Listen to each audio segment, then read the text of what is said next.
Okay, so part 1 में मैंने level 0 से लेकर लेवल 5 को एक्सप्लेन करा था और आज आपके लिए मैं लाया हूँ पार्ट 2। तो आराम से बैठो और एंजॉय करो। इस लेवल को एक्सप्लेन करने के लिए अंधेरा होना चाहिए, क्योंकि इस लेवल में कोई लाइट काम नहीं करती। जो लाइट सोर्स आप अपने साथ कैरी करते हो वो भी इस लेवल में खराब हो जाएगा। ये लेवल बहुत सारे हॉलवेज का डेरा है जिनमें सिर्फ अंधेरा है। यहाँ इतनी ज्यादा शांति है कि आपकी सांसों की आवाजें भी यहाँ के हॉलवेज में गूंजेगी। इतनी शांति और अंधेरे में आपको पैरानोइया, एंजाइटी और टेंशन होने लगेगी, जिसको कम करने के लिए एलिमेंट वाटर काम आएगा। इस लेवल में आपको हेलुसिनेशंस हो सकते हैं या फिर आपके शोल्डर के पास किसी के सांस लेने की आवाज या फिर विस्परिंग की आवाज आ सकती है, जिनसे पीछा छुड़ाने के लिए आपको एलिमेंट वाटर पीना है और आप ठीक हो जाओगे। और न जाने क्यों इस लेवल में आपको हल्की सी पानी के लहरों की आवाजें आएंगी, जिनको अगर आप फॉलो करते हुए लेवल में आगे बढ़ोगे तो इस लेवल से बाहर आ जाओगे।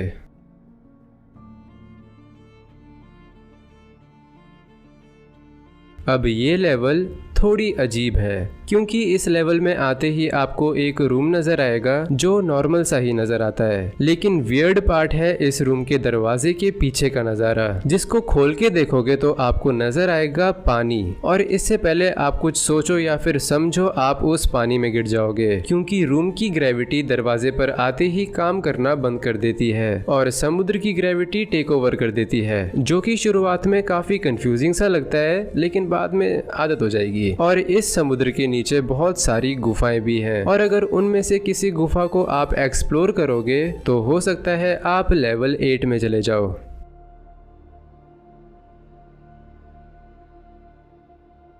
ये लेवल बहुत सारी केव्स यानी गुफाओं से मिलकर बनी है। यहाँ ज्यादातर अंधेरा रहता है और छोटी सी आवाज भी पूरे लेवल में गूंजती है। ऑन द पॉजिटिव साइड, आवाज की वजह से आपको आने वाले खतरों का पता चल सकता है, और ऑन द नेगेटिव साइड, आपकी आवाज की वजह से कोई एंटिटी आपकी तरफ अट्रैक्ट हो सकती है। कुछ जगहों में आपको काले रंग के गूंप से बना पूल भी नजर आ सकता है, जिसमें जाना बिल्कुल मना है, क्योंकि इस पूल के पास आते ही बहुत सारे काले रंग के पूल में से निकलेंगे और आपको पूल में खींच लेंगे, और आप नहीं चाहोगे कि आपकी मौत काले रंग के गूप में डूबने से हो। रही बात एंटिटीज की, तो इस लेवल में भी काफी किस्म की एंटिटीज होती है, जिनमें से हो सकता है कोई आपके पीछे पड़ जाए, और उससे बचने के लिए जब आप भागने की कोशिश करो तो लंगड़ा के नीचे गिर जाओ, लेकिन जब आप खड़े उठोगे तो देखोगे कि नजारा थोड़ा बदल गया है।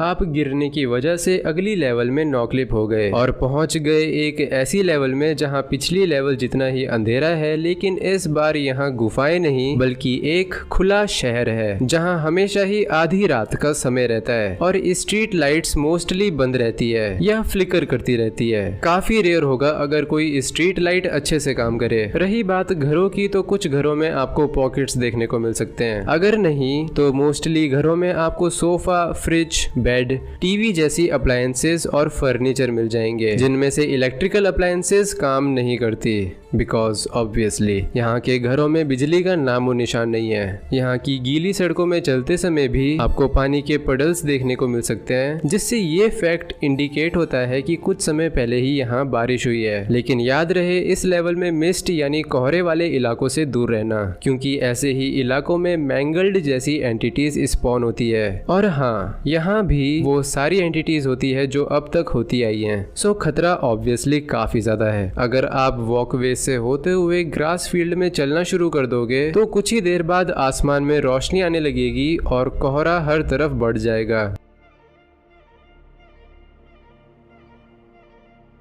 अब आप लेवल 10 में आ चुके हो और ये लेवल काफी हद तक सेफ है। यहाँ के खेतों में उगने वाले वीट खाने लायक है और कहीं कहीं पर एलिमेंट वाटर से भरे हुए पडल भी देखने को मिल सकते हैं, जो कि पीने में मीठा होगा। कोहरे की वजह से यहाँ ज्यादा दूर तक नजर नहीं आता, लेकिन कभी कभार आपको बार्न या फार्म हाउस जैसी बिल्डिंग देखने को मिल सकती है, जिनमें घूमना सेफ होता है और यहाँ सप्लाईज भी मिलती है। दूसरी तरफ कभी आपको 1980s के स्टाइल वाले घर मिल सकते हैं, जिनके अंदर जाने जाने पर आपको किसी के रोने की आवाज सुनाई देगी और बाहर जाने का दरवाजा बंद हो जाएगा, जिसके बाद माना जाता है आप घर के अंदर से गायब होकर वापस लेवल 9 में पहुंच जाओगे। इस लेवल में रेयरली आपको एक टाउन भी मिल सकता है जहां रहना सेफ है, लेकिन कभी कभार कुछ एंटिटीज स्पॉन हो सकती है, तो थोड़ा संभल के। रही बात एग्जिट की, तो आप सीधा सीधा लेवल 11 में नहीं जा सकते। उसके लिए आपको लेवल 9 में वापस जाना पड़ेगा और फिर एक ऐसा रास्ता ढूंढना पड़ेगा जिसमें एरोस का इंडिकेशन होगा, जिनको फॉलो करते हुए आप अल्टीमेटली लेवल 11 में चले जाओगे।